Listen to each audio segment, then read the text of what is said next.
Hello बच्चों, कैसे हैं आप सभी। आई होप आप सभी अच्छे होंगे।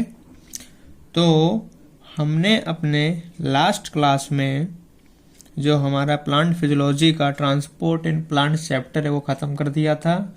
आज से हम लोग नया चैप्टर शुरू करने जा रहे हैं जिसका नाम है मिनरल न्यूट्रिशन। क्या है? Mineral nutrition. मिनरल न्यूट्रिशन में बच्चों हमें क्या पढ़ना है? हमें जनरली फोकस करना है इनऑर्गेनिक प्लांट न्यूट्रिशन पर, ठीक है। जिसमें मैं आपको पढ़ाऊंगा या फिर आप पढ़ेंगे कि कौन कौन से मेथड्स हैं जिससे हमने आइडेंटिफाई किया कि प्लांट की ग्रोथ के लिए कौन से इसेंशियल एलिमेंट्स की ज़रूरत होती है। इसके अलावा हमने कौन कौन से क्राइटेरिया एस्टेब्लिश किए हैं इसेंशियलिटी के लिए, वो भी पढ़ेंगे इसमें। और इसके अलावा जो role of the essential elements हैं वो भी आप पढ़ेंगे। तो चलिए स्टार्ट करते हैं। पहली चीज, ये जो चैप्टर है, दिस चैप्टर किस पर फोकस करता है? Mainly on inorganic plant nutrition. जो भी इनऑर्गेनिक प्लांट न्यूट्रिशन है उस पर फोकस करता है। इसमें हम लोग स्टडी करते हैं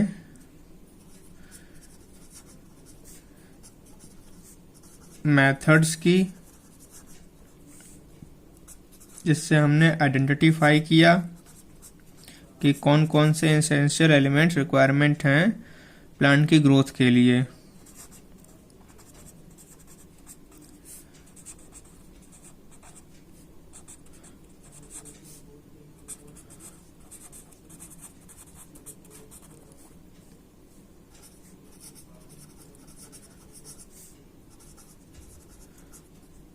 ठीक है। इसके अलावा इसमें हम क्या पढ़ेंगे? क्राइटेरिया, जो कि इस्टेब्लिशिंग करते हैं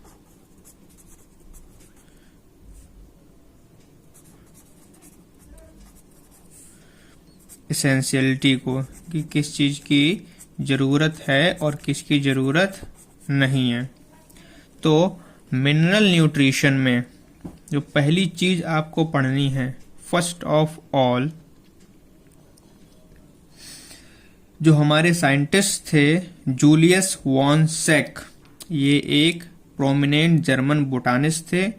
इन्होंने 1860 में ये डेमोन्स्ट्रेट किया था पहली बार कि प्लांट्स एक डिफाइंड न्यूट्रिएंट सॉल्यूशन में भी डेवलप्ड हो सकता है in complete absence of soil. So Julius von Sachs, ठीक है, ये एक जर्मन बोटानिस्ट थे, जर्मन बोटानिस्ट। और इन 1860 में इन्होंने डिमॉन्स्ट्रेट किया था, क्या बताया था, कि जो प्लांट्स हैं वो ग्रो कर सकते हैं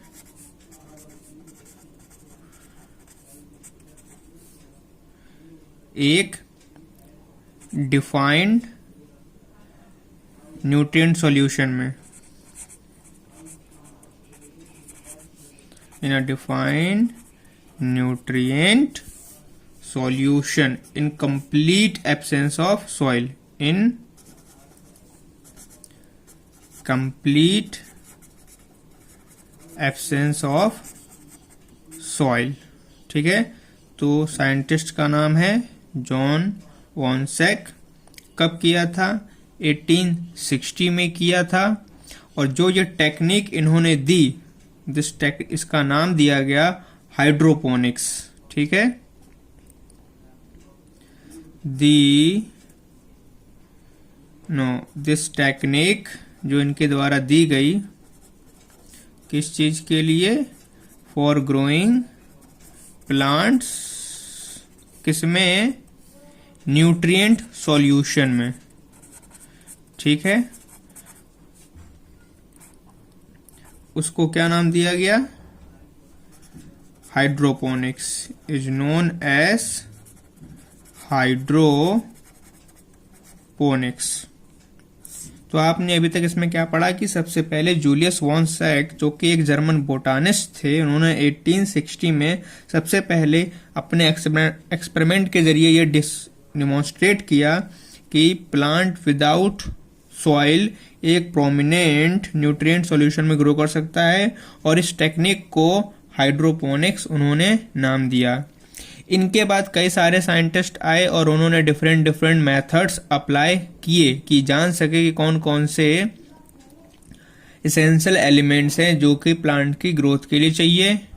बहुत सारे एक्सपेरिमेंट हुए, उन सभी एक्सपेरिमेंट के बाद में एक कंप्लीट जो समझ में आया कि जब हमने चेक किया कि ये एलिमेंट डालने पर ग्रोथ हो रही है और इन एलिमेंट्स को डालने पर ग्रोथ नहीं हो रही है, सो एक कंप्लीट सीरीज ऑफ एक्सपेरिमेंट के बाद में हमने एक न्यूट्रिएंट सॉल्यूशन तैयार किया, जिसमें हमने बहुत सारे एलिमेंट ऐड किए थे और कुछ रिमूव भी किए थे अकॉर्डिंग टू वेरिएड कंसंट्रेशन, जो कि ग्रोथ के लिए जरूरी था। इस मेथड के जरिए हमने एसेंशियल एलिमेंट्स को आइडेंटिफाई किया और उनकी डेफिशिएंसी के सिम्टम्स को भी डिस्कवर्ड किया। तो जो हाइड्रोपोनिक्स मेथड है, हाइड्रोपोनिक्स, ठीक है, इसने किस चीज में मदद करी हमारी? टू फाइंड essential elements, ठीक है, and their deficiency system, ठीक है। अगर उनकी डेफिशिएंसी होती है तो उनके सिम्टम्स क्या हैं, उन सभी को मालूम करने में इसने मदद करी। ठीक है, इसके जरिए हम जान पाए कि किस एलिमेंट की डेफिशिएंसी क्या होती है। इसीलिए जो हाइड्रोपोनिक्स है ये सक्सेसफुली एम्प्लॉयड हो पाया as a technique commercial production of vegetables के लिए, जैसे कि tomato, seedless, cucumber and lettuce. So जो हमारा हाइड्रोपोनिक्स है ये यूज किया जाता है फॉर कमर्शियल प्रोडक्शन के लिए। वो भी किस किस की प्रोडक्शन? वेजिटेबल्स की प्रोडक्शन, और उनमें से भी कौन सी वेजिटेबल्स? सच एस आपका टोमेटो, आपके सीडलेस कुकम्बर, ठीक है, और लेट्यूस, इन सभी का यूज किया जाता है।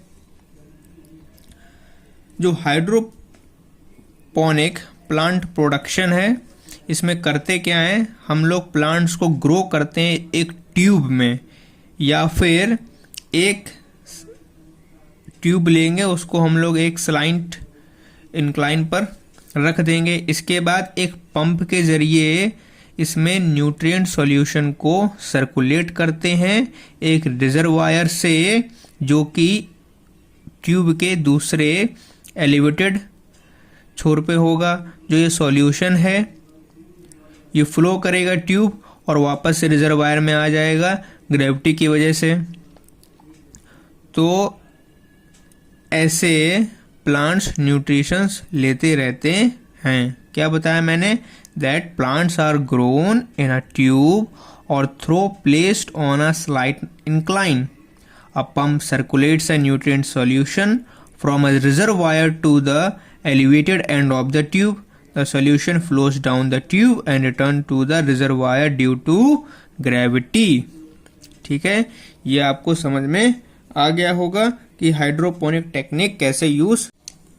Now move on the criteria for essentiality of an element. Okay, so the criteria for essentiality of an element, किसी भी एलिमेंट के essentiality का क्या क्राइटेरिया होता है। So first one, the element must be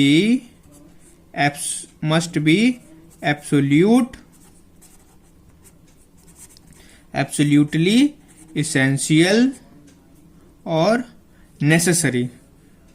Element must be necessary for supporting growth and reproduction.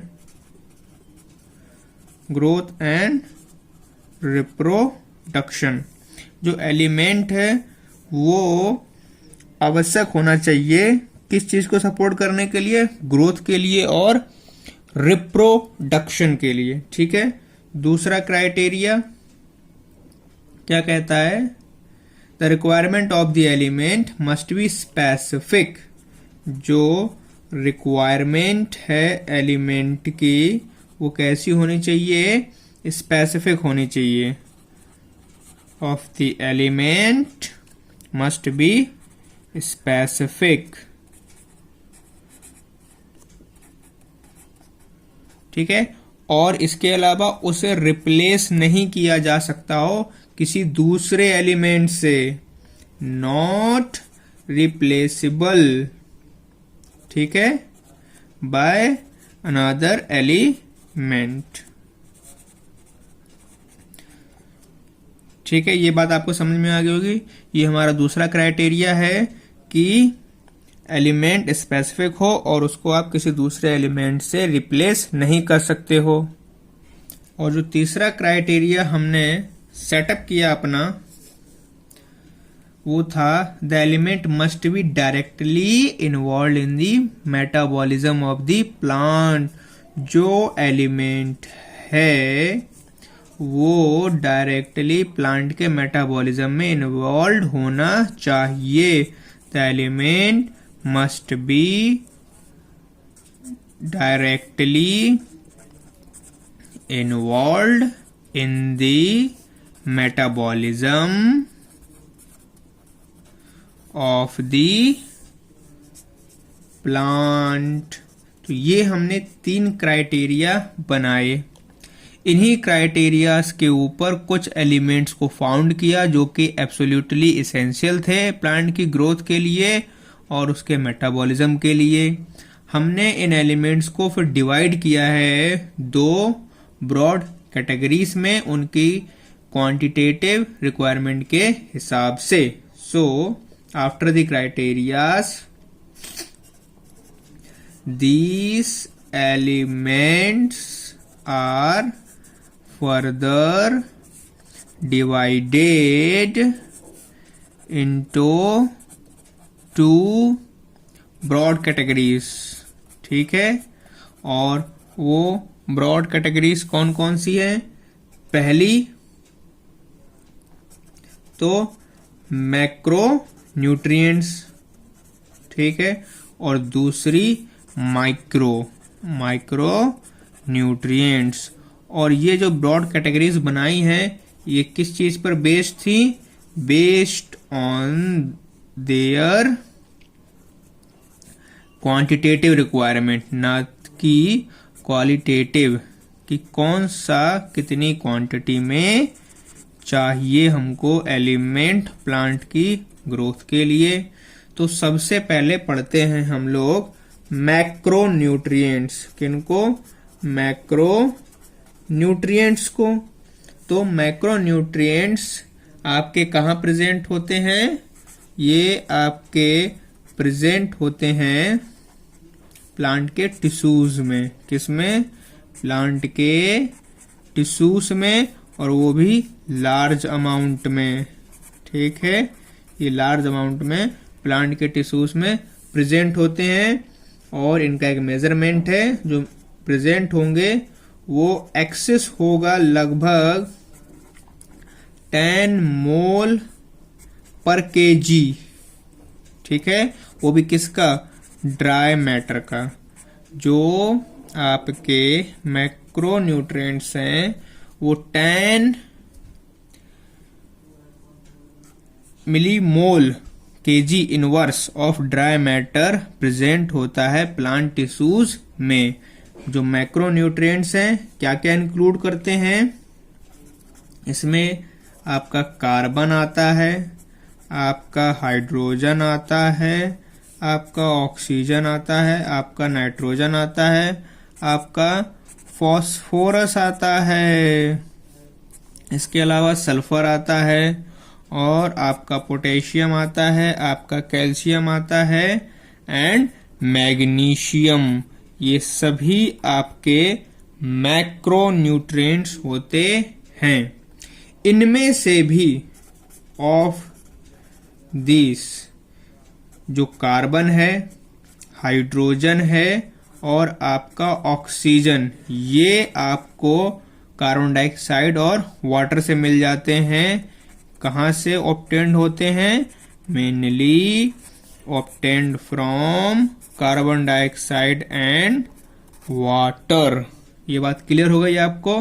बाकी जो दूसरे हैं उनको प्लांट सॉइल से एब्जॉर्ब करता है।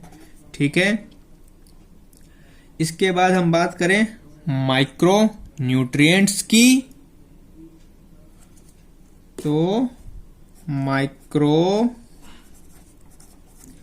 न्यूट्रिएंट्स, ठीक है, माइक्रो न्यूट्रिएंट्स को ही ट्रेस एलिमेंट कहते हैं। क्या कहते हैं? ट्रेस एलिमेंट्स, क्योंकि ये बहुत ही कम अमाउंट में चाहिए होते हैं। Needed in very small amount, very small amount.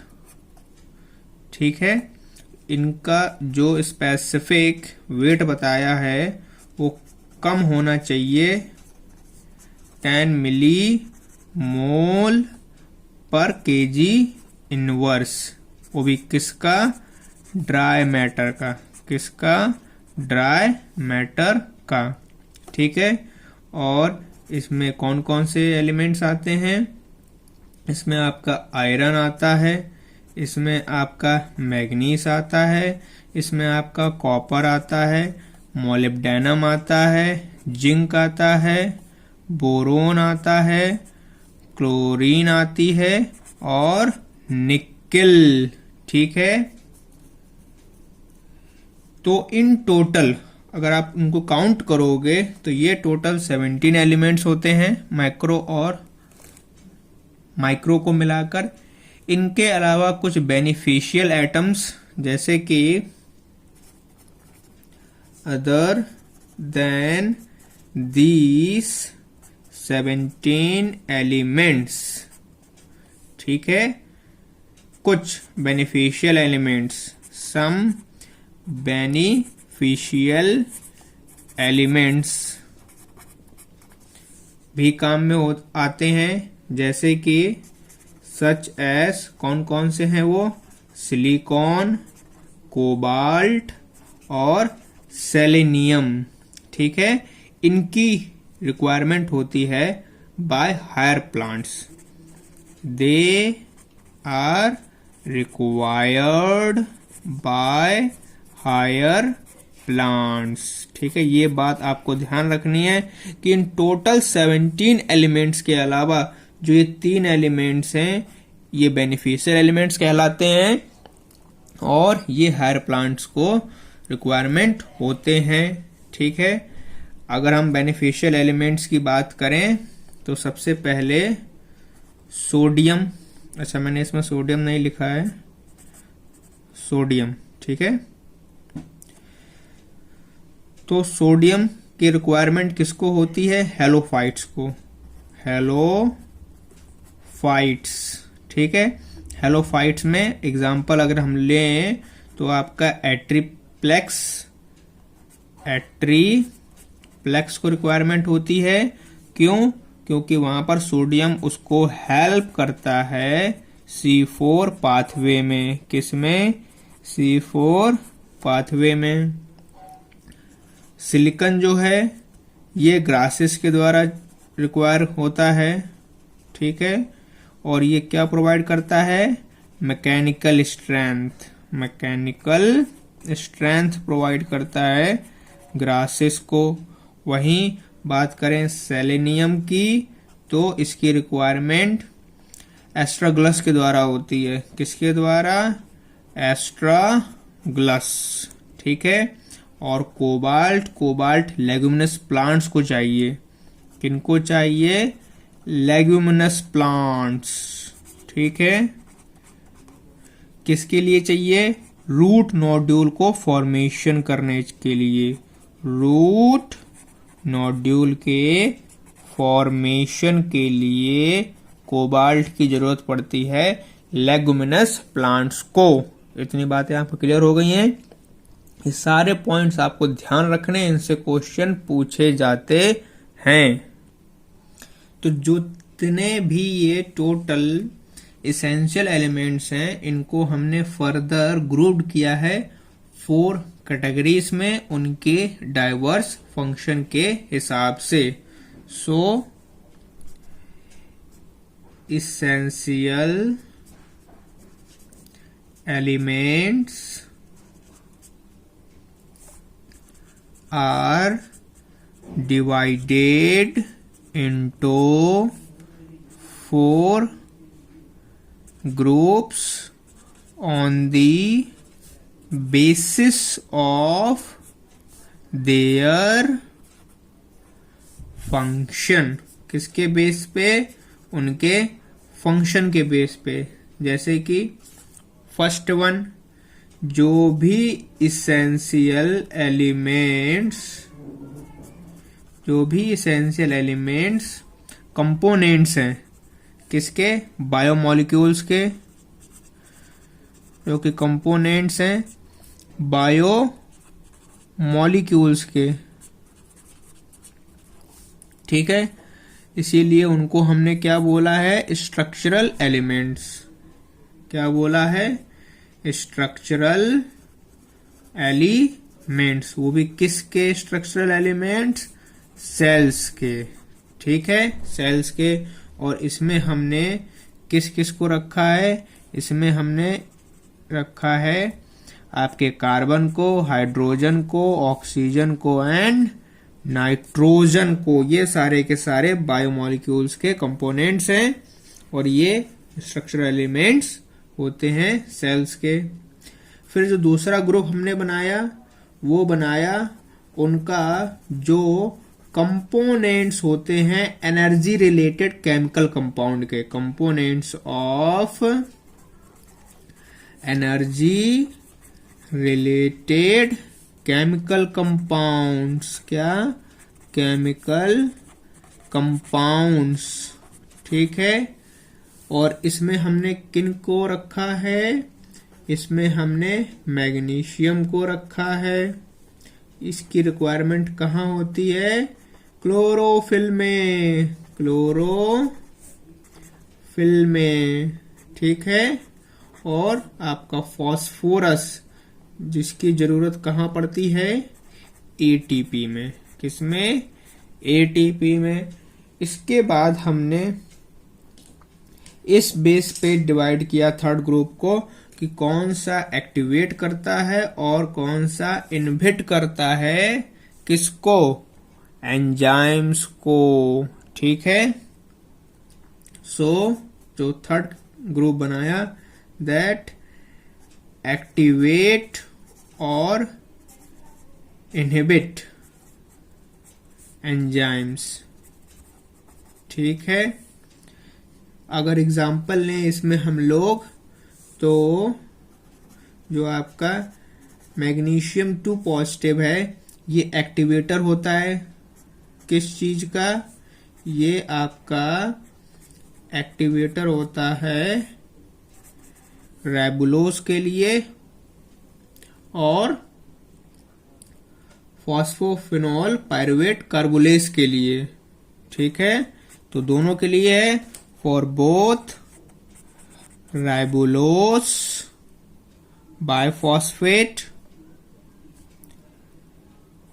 या फिर बिस फॉस्फेट, पूरा नाम लिखें तो ribulose bis phosphate carboxylase ऑक्सीजिनेस, carboxylase ऑक्सीजिनेस। और किसके लिए? फॉस्फोइनॉल पायरुवेट कार्बोक्सिलेस के लिए, कार्बोक्सिलेस इन दोनों को एक्टिवेट करता है मैग्नीशियम 2 पॉजिटिव। और जो आपका मॉलिब्डेनम है, ठीक है, ये नाइट्रोजन के मेटाबॉलिज्म के समय चाहिए होता है। जो मॉलिब्डेनम है नाइट्रोजिनेस के लिए ये किस समय चाहिए होता है? ड्यूरिंग नाइट्रोजन मेटाबॉलिज्म, ठीक है। और जिंक 2 पॉजिटिव ये एक्टिवेटर होता है, किस चीज का एक्टिवेटर है? अल्कोहल डिहाइड्रोजिनेस के लिए। किसके लिए? अल्कोहल डिहाइड्रोजिनेस, डिहाइड्रोजिनेस, ठीक है। तो ये आपको थर्ड ग्रुप, जिसमें हमने कौन सा एक्टिवेट कर रहा है कौन सा इनहिबिट कर रहा है, इसके बेस पे एसेंशियल एलिमेंट्स को डिवाइड किया। और जो फोर्थ ग्रुप बनाया वो इस बेस पे बनाया कि कौन कौन से एलिमेंट्स अल्टर करते हैं ऑस्मोटिक पोटेंशियल को। अल्टर दी ऑस्मोटिक पोटेंशियल किसका? एक सेल का, ठीक है।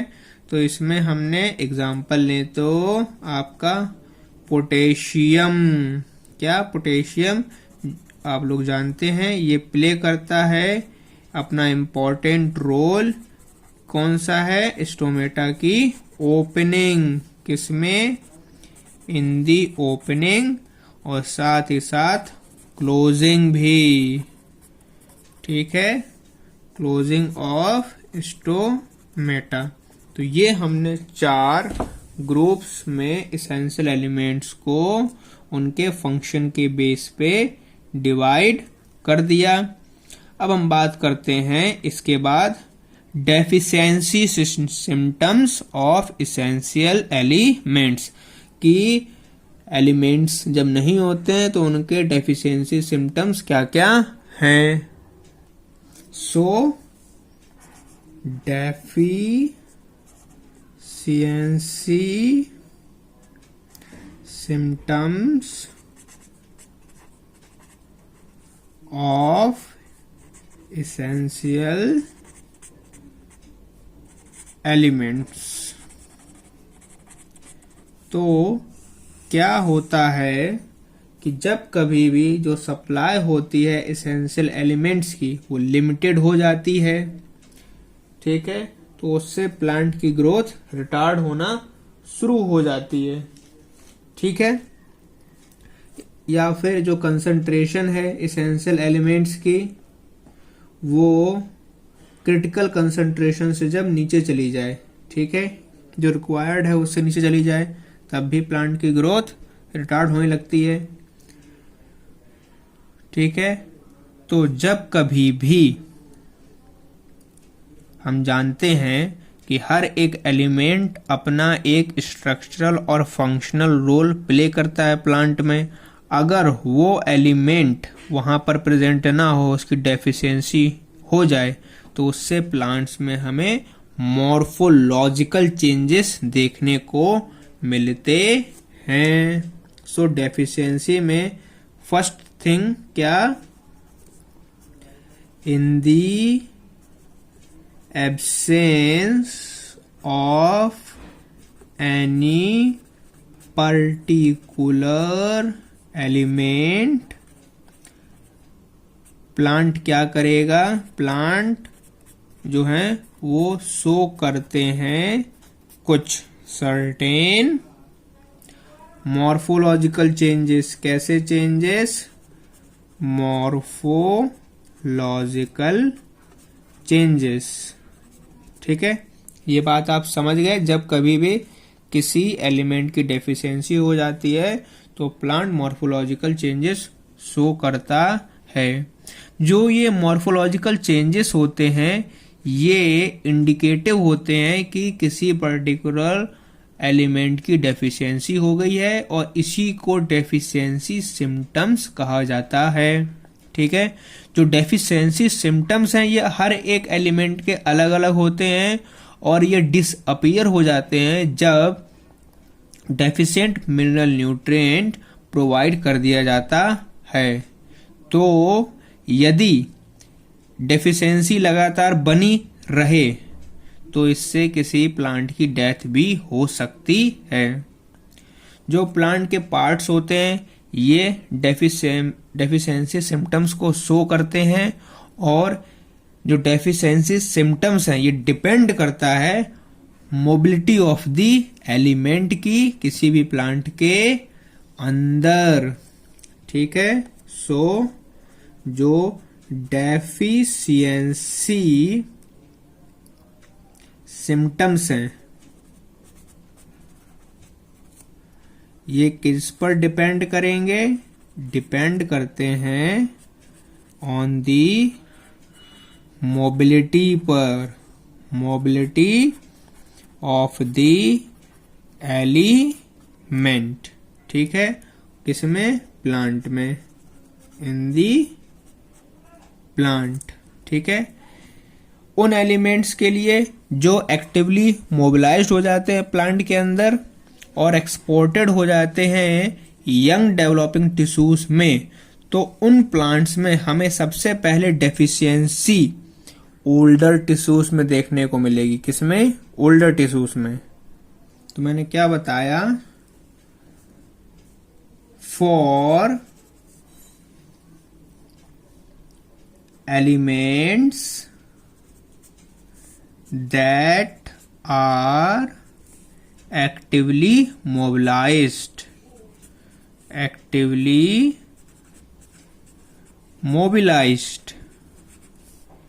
within the plants,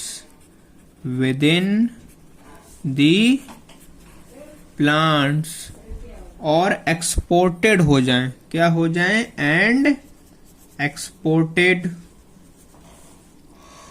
ठीक है, डेवलपिंग टिश्यू में, यंग डेवलपिंग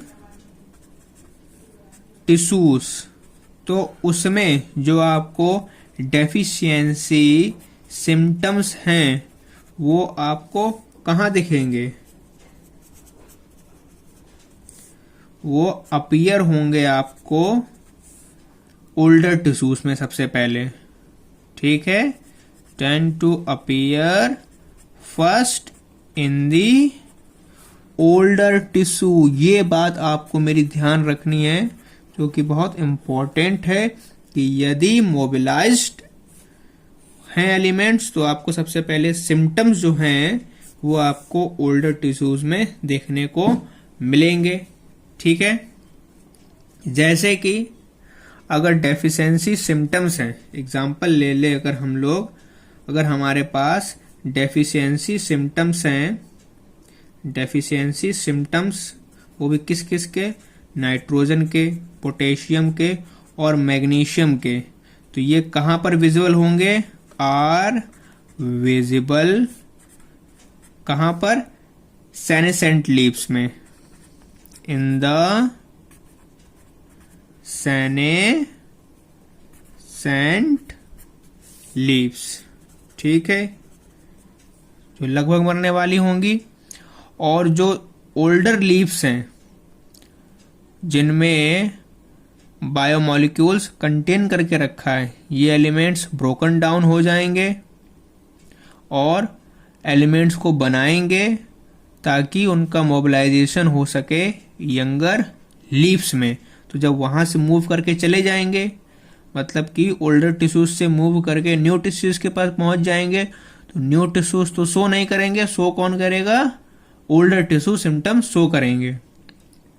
इसके अलावा जो डेफिशिएंसी सिम्टम्स हैं ये अपीयर होते हैं यंग टिश्यू में। कब? जब एलिमेंट्स रिलेटिवली इमोबाइल होंगे एंड आर नॉट ट्रांसपोर्टेड, जब उनको ट्रांसपोर्ट नहीं किया जा सकता होगा मैच्योर ऑर्गन्स में। ठीक है, ये बात आपको क्लियर हुई? मैंने क्या बताया आपको? जो डेफिशिएंसी सिम्टम्स हैं tend to appear first in the young tissues. कब दिखेंगे? ये आपको यंगर टिश्यूज में तब दिखेंगे जब आपके एलिमेंट्स जो हैं ये रिलेटिवली कैसे हों? इमोबाइल हों, मतलब जो मूव ना किए जा सकते हों and are not transported out of the mature organs, out of the mature organs। ठीक है, तो आपको डेफिशिएंसी सिम्टम्स वहां पर यंग टिश्यू में देखने को मिलेंगे। ये आपको मेरी बातें ध्यान रखनी है, ये बहुत ज्यादा इम्पोर्टेंट है। इसमें हम लोग एग्जाम्पल अगर ले सकते हैं तो किसका लेंगे? जैसे कि आपका सल्फर हो गया और कैल्शियम होगा। ठीक है, ये किसके पार्ट होते हैं? ये पार्ट होते हैं स्ट्रक्चरल कंपोनेंट्स के। ठीक है, ऑफ द सेल, इसीलिए ये आसानी से रिलीज नहीं किए जा सकते हैं and hence are not easily released। ठीक है, तो जो एक्सपेक्ट होगा मिनरल न्यूट्रिशन का प्लांट में वो ग्रेट सिग्निफिकेंस होगा और इम्पोर्टेंस होगा एग्रीकल्चर के लिए एंड हॉर्टिकल्चर के लिए। ये बात आपको क्लियर हो गई है?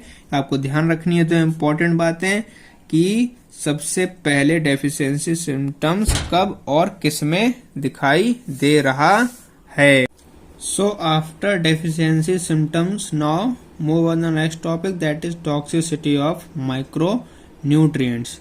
टॉक्सिसिटी क्या होती है? टॉक्सिसिटी कहते हैं यदि किसी मिनरल आयन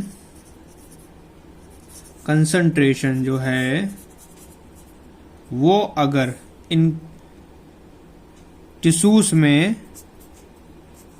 रिड्यूस हो जाए, वो भी कितनी रिड्यूस हो जाए, तो उसके लिए एक पर्टिकुलर अमाउंट दिया गया है। अगर रिड्यूस करे ड्राई वेट जो है टिश्यूज का, उससे अबाउट 10%, कितना? 10%, उसे कंसीडर किया जाता है टॉक्सिक। ठीक है, दैट कंसीडर्ड टॉक्सिक। हम जानते हैं जो हमारे माइक्रो न्यूट्रिएंट्स होते हैं ये हमेशा लो अमाउंट्स में चाहिए, जबकि अगर वो मॉडरेट डिक्रीज हो जाए तो वो डेफिशिएंसी सिम्टम्स कॉज कर सकता है, और यदि मॉडरेट इंक्रीज हो जाए तो टॉक्सिसिटी बढ़ जाएगी। तो आप समझ गए होंगे टॉक्सिसिटी ऑफ माइक्रोन्यूट्रिएंट्स का मतलब क्या है। यदि वो अपने एक गिवन अमाउंट से ज़्यादा अमाउंट्स में प्लांट्स में पहुंच जाते हैं तो टॉक्सिसिटी कर देते हैं।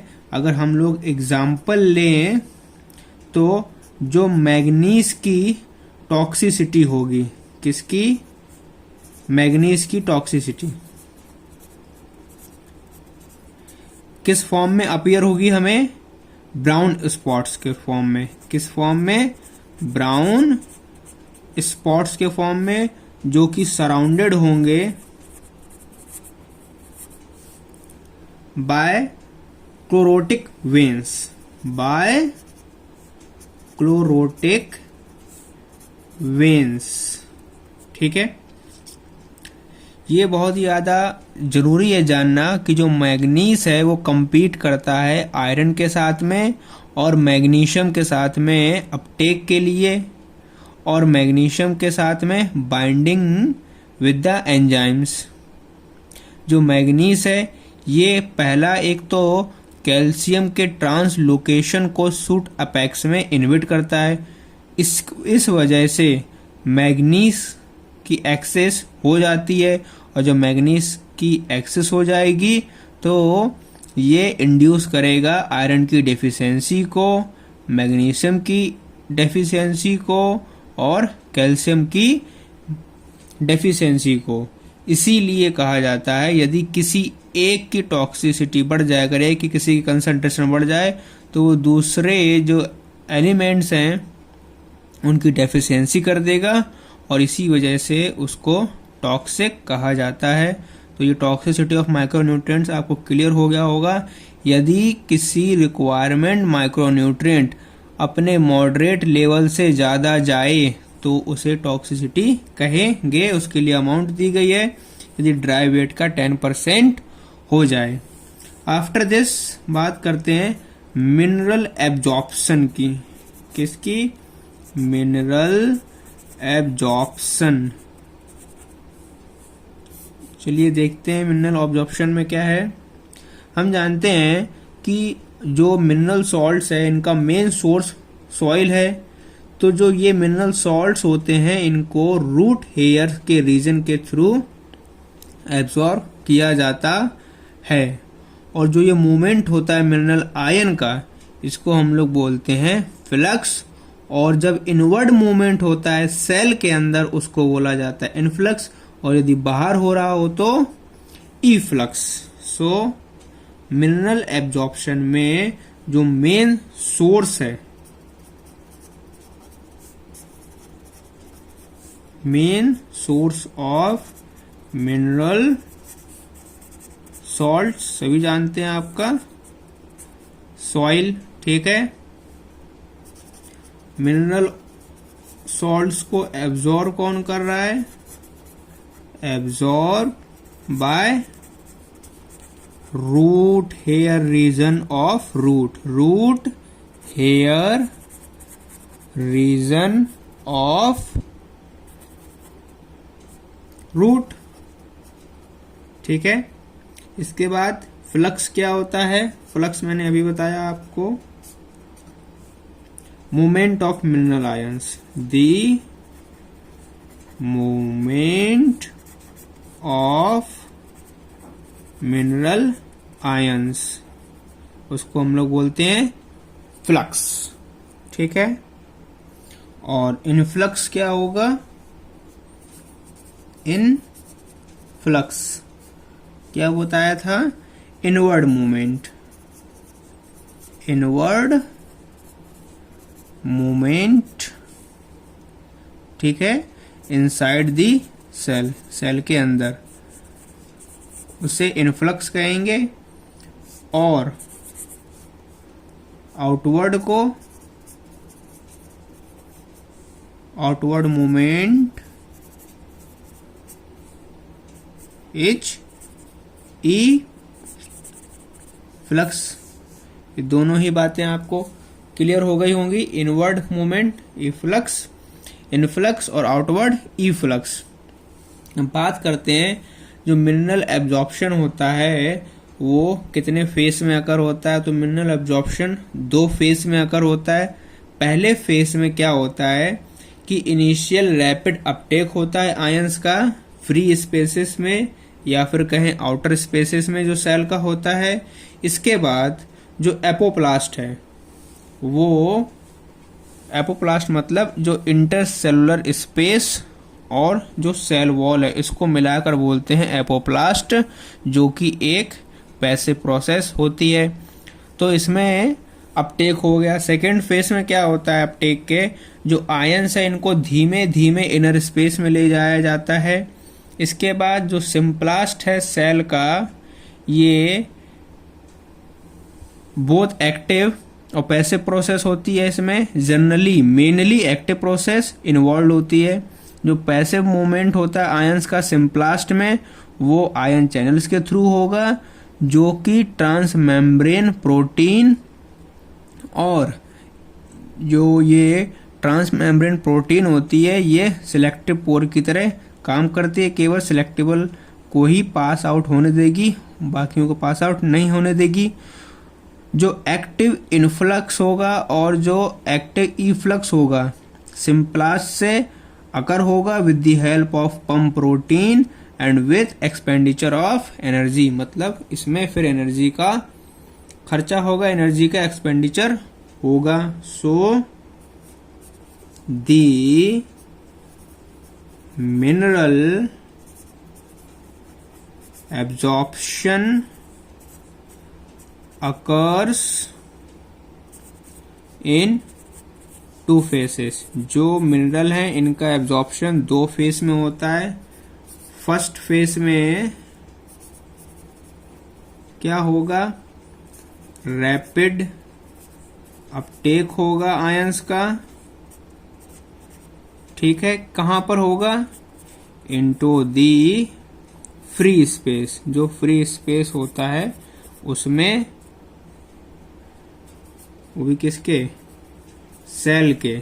इसके बाद एपोप्लास्ट होगा, ठीक है,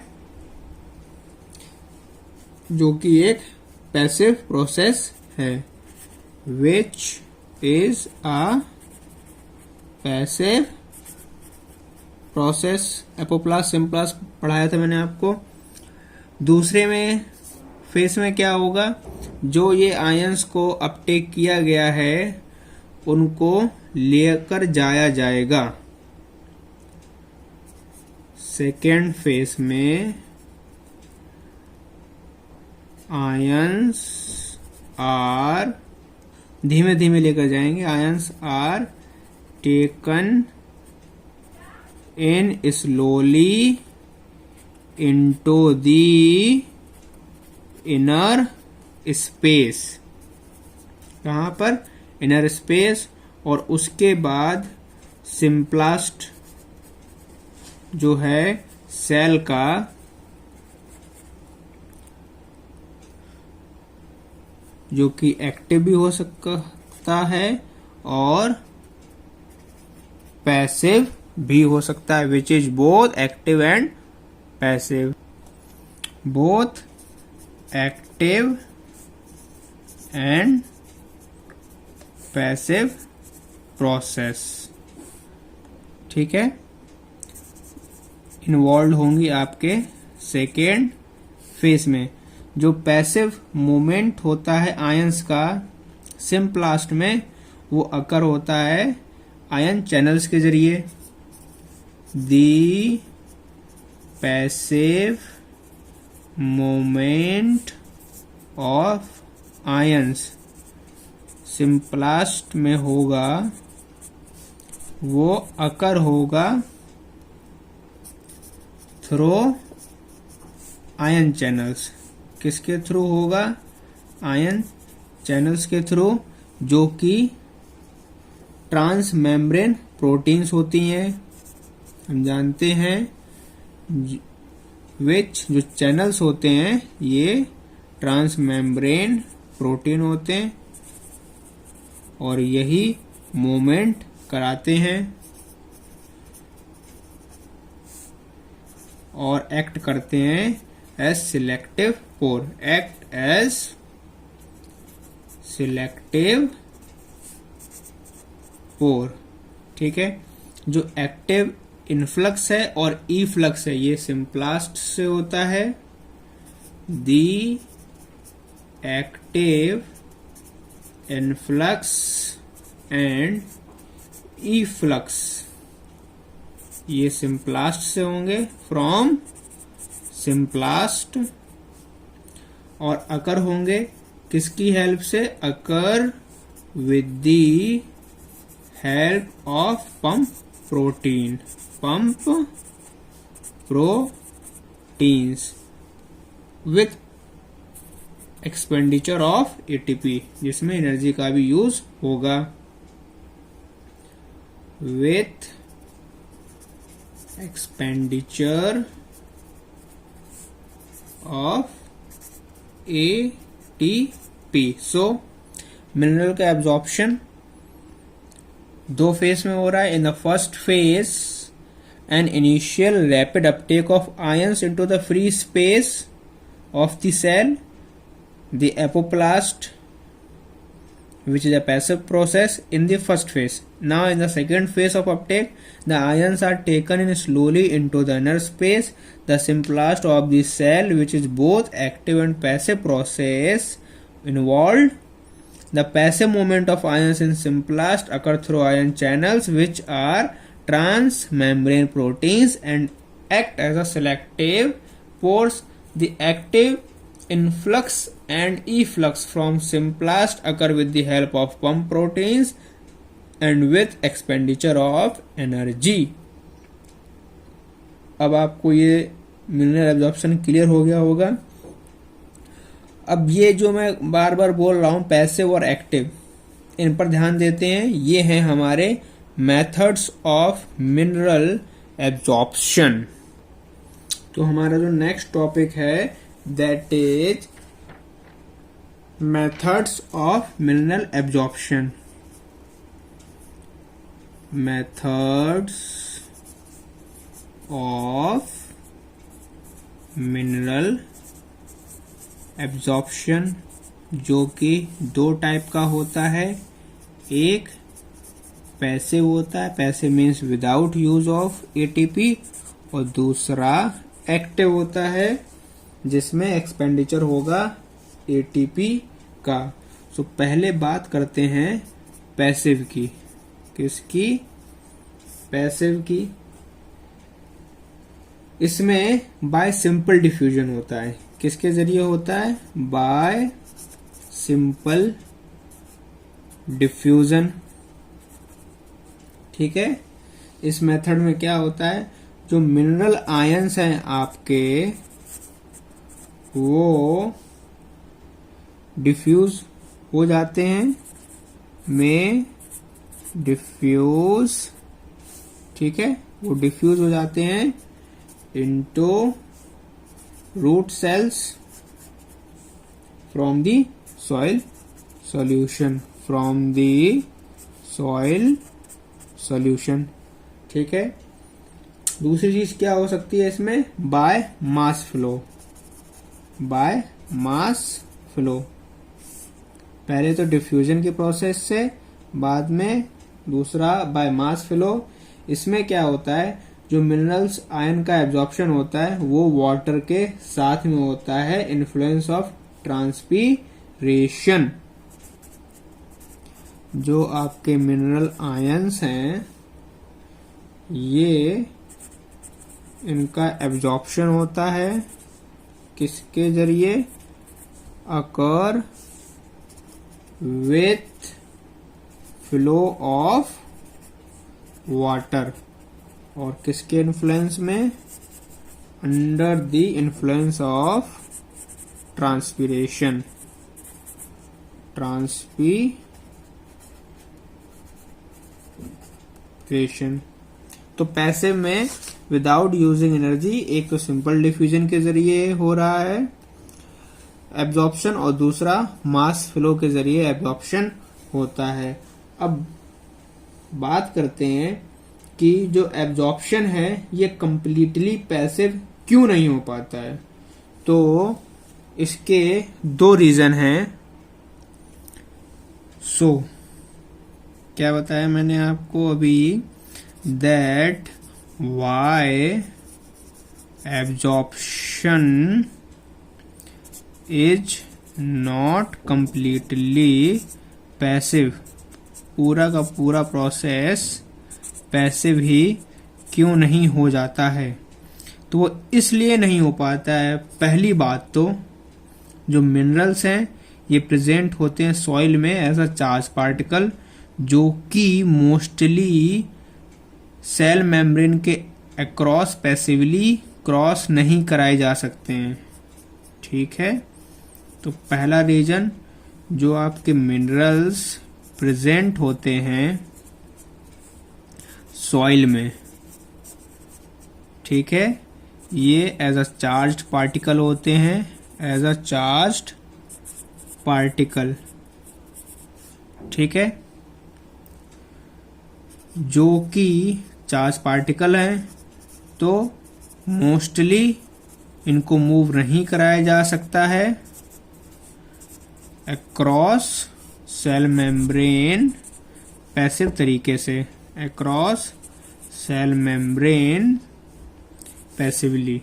ठीक है, पहला रीजन तो ये इसलिए पैसिव नहीं हो पा रहा है। दूसरा रीजन, जो कंसंट्रेशन है मिनरल्स की आयन सॉइल के अंदर वो लोअर होती है than the concentration of minerals in the root. जो कंसंट्रेशन होती है मिनरल्स की सॉइल में, किसमें? सॉइल में, वो यूजुअली लोअर होती है than the concentration of minerals in the roots. ठीक है, तो ये दो रीजन होते हैं, इसीलिए पूरा का पूरा प्रोसेस जो एब्जॉर्प्शन का है वो पैसिव नहीं हो पाता है। अब बात करते हैं एक्टिव आयन एब्जॉर्प्शन के बारे में। एक्टिव आयन एब्जॉर्प्शन, तो एक्टिव आयन एब्जॉर्प्शन जिसमें एनर्जी का यूज होता है, इस प्रोसेस में, इन दिस प्रोसेस जो आयंस होते हैं वो एंटर करते हैं मोर कंसंट्रेटेड सेल सेप में, कहां से? लेस कंसंट्रेटेड सॉइल सॉल्यूशन से, by the use of energy. ठीक है, इनटू मोर कंसंट्रेटेड सेल सेप। अगर आप लो कंसंट्रेशन से हाई कंसंट्रेशन की तरफ मूव कर रहे हैं, लो ग्रेविटी से हाई ग्रेविटी की तरफ, तो आपको एनर्जी का खर्च करना पड़ेगा। वही यहां पे हो रहा है, cell sap from less concentration soil solution, किसकी द्वारा? By consumption of energy, consumption of ATP. ठीक है, अदर देन दिस, जो स्पेसिफिक प्रोटीन्स रूट हेयर्स की मेम्ब्रेन्स में प्रेजेंट होती हैं उनको भी पंप किया जाता है एक्टिवली सॉइल से, जो एपिडर्मल सेल्स का साइटोप्लाज्म होता है उसमें। ठीक है, so specific proteins in the membrane of root hairs actively pump करती हैं आयंस को, कहां से कहां पर? From the soil into the cytoplasm of the epidermal cells, epidermal cells। ठीक है, सेल्स की तरह जो एंडोडर्मल सेल्स होते हैं उनके पास में भी बहुत सारे ट्रांसपोर्ट प्रोटीन्स होते हैं जो कि उनके प्लाज्मा मेम्ब्रेन में एम्बेडेड होते हैं। इसीलिए वो कुछ सॉल्यूट्स को मेम्ब्रेन के क्रॉस जाने देते हैं, लेकिन सभी को नहीं। जो ट्रांसपोर्ट प्रोटीन्स होते हैं एंडोडर्मल सेल्स के, रूट के एंडोडर्मल सेल्स है, उनके जो ट्रांसपोर्ट प्रोटीन्स होते हैं वो कंट्रोल प्रोटीन्स कहलाते हैं। जबकि जो प्लांट एडजस्ट करता है क्वांटिटी को और टाइप्स ऑफ सॉल्यूट्स को कि कौन कौन से जाइलम के पास जाएंगे या नहीं जाएंगे। ठीक है, क्या बताया? जो ट्रांसपोर्ट प्रोटीन्स होती हैं एंडोडर्मल सेल्स की, किसकी? Endodermal cell. ये किसकी सेल होंगी? रूट्स की। ये कंट्रोल पॉइंट्स होते हैं। क्या होते हैं? कंट्रोल पॉइंट्स, जो कि कंट्रोल करते हैं, या फिर कह सकते हैं एक प्लांट एडजस्ट करता है इन्हीं की मदद से कि कितनी क्वांटिटी में और किस टाइप के सॉल्यूट जाइलम के पास पहुंचेंगे और नहीं पहुंचेंगे। That reach the xylem. ठीक है, बात आपको क्लियर हो गई होगी। इसके बाद आपको बस एक पॉइंट और ध्यान रखना है, वो ये कि जो रूट एंडोडर्मिस होती है, क्या? द रूट एंडोडर्मिस, इसके पास में सुबेरिन की लेयर होने की वजह से ये एबिलिटी आ जाती है कि ये एक्टिवली ट्रांसपोर्ट कर सकती है आयंस को in one direction only. So क्या बताया? The root endodermis, because of the layer of suberin. किस चीज की लेयर होती है? सुबेरिन की। इसके पास में एबिलिटी होती है, इस वजह से हैज द एबिलिटी कि वो एक्टिवली ट्रांसपोर्ट कर सकता है आयंस को इन वन डायरेक्शन ओनली, सिर्फ और सिर्फ एक डायरेक्शन में। ठीक है, ये हमारा कंप्लीट हो गया। अब हम बात करेंगे ट्रांसफर या फिर ट्रांसलोकेशन ऑफ मिनरल्स आयंस की। ट्रांसफर या फिर ट्रांसलोकेशन ऑफ मिनरल आयंस।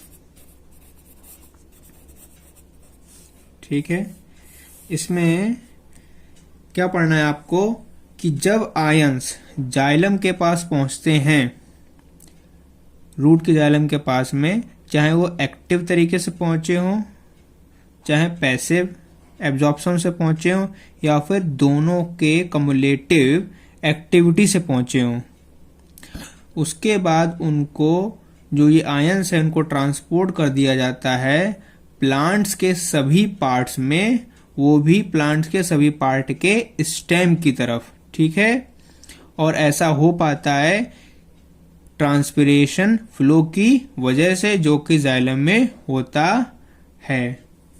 ठीक है, so when ions reach to the xylem,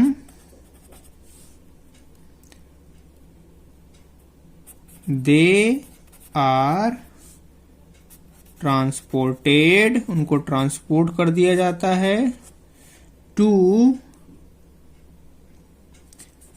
the stem of all the parts of plant. ठीक है, और ऐसा हो पाता है ड्यू टू ट्रांसपिरेशन फ्लो। किसकी वजह से? ट्रांसपिरेशन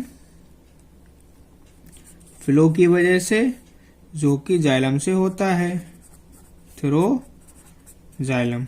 बात आपको क्लियर हो गई होगी कि जब आयंस पहुंचेंगे उनको स्टेम के पास में और प्लांट्स को दूसरे पार्ट्स में भेज दिया जाएगा, ट्रांसपिरेशन की वजह से ऐसा हो पाता है। इसके बाद बात करते हैं कि स्टोरेज कहां पर होती है मिनरल एलिमेंट्स की। जो स्टोरेज होती है ये ग्रोथ रीजन ऑफ प्लांट्स में होती है। किसमें? Growth region of plants. Growth region of plants जैसे कि आपके एपिसिस, इसके अलावा लेटरल मेरिस्टेम।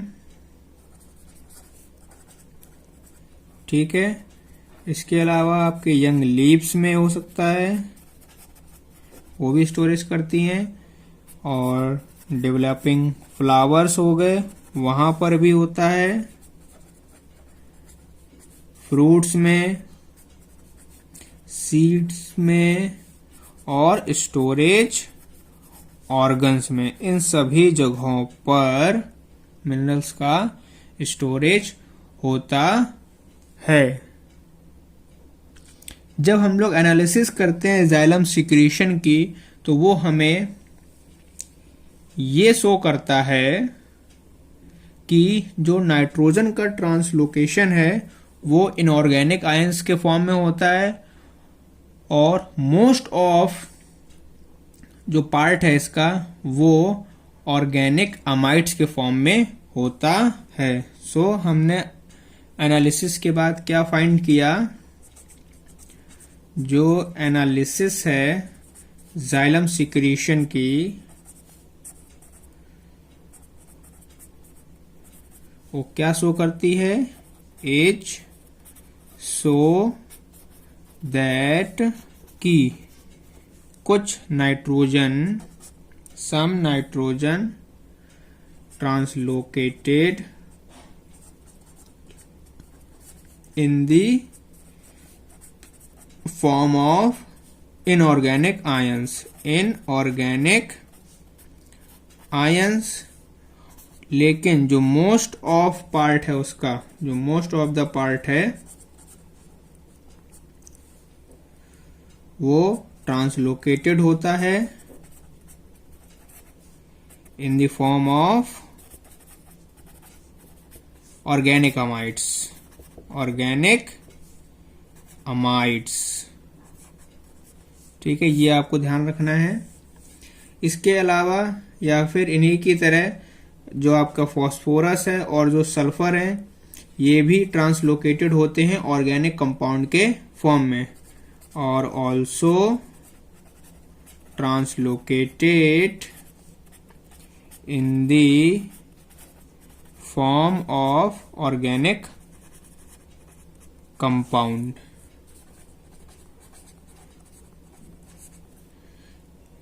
ठीक है, तो यहां तक आपको सारी बातें क्लियर हो गई होंगी। शुरुआत में जो हमने ये सब कुछ किया था, तो हम लोग इस चीज को आइडेंटिफाई नहीं कर पाते थे कि जो ट्रांसलोकेट हो रहा है इनऑर्गेनिक न्यूट्रिएंट्स का, वो केवल जाइलम में ही हो रहा है या फिर फ्लोएम में भी हो रहा है। तो इसके लिए दो साइंटिस्ट हुए जिनका नाम था पीआर स्टाउट एंड होगलैंड। उन्होंने रेडियो आइसोटोप्स की मदद से इस बात को प्रूव किया कि जो मिनरल सॉल्ट्स हैं इनका ट्रांसलोकेशन थ्रू जाइलम ही होता है। ठीक है, सो पीआर स्टाउट और होगलैंड ने ये प्रूव किया था 1939 में that जो आपके मिनरल सॉल्ट हैं, मिनरल सॉल्ट, ये ट्रांसलोकेटेड होते हैं थ्रू जाइलम, वो भी ट्रांसपिरेशनल पुल के साथ में, विथ ट्रांसपिरेशन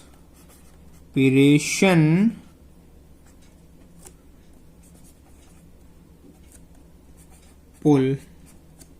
यहां तक आपको सारी बातें क्लियर हो गई होंगी। आज की क्लास में इतना ही, बाकी हम अपनी नेक्स्ट क्लास में पढ़ेंगे कि किस मिनरल का क्या यूज होता है। ठीक है, तब तक के लिए पढ़ाई करते रहिए and please like, share and subscribe the channel, ताकि दूसरे बच्चे जो प्रिपरेशन कर रहे हैं मेडिकल एग्जाम की, वो भी इसका लाभ उठा सकें।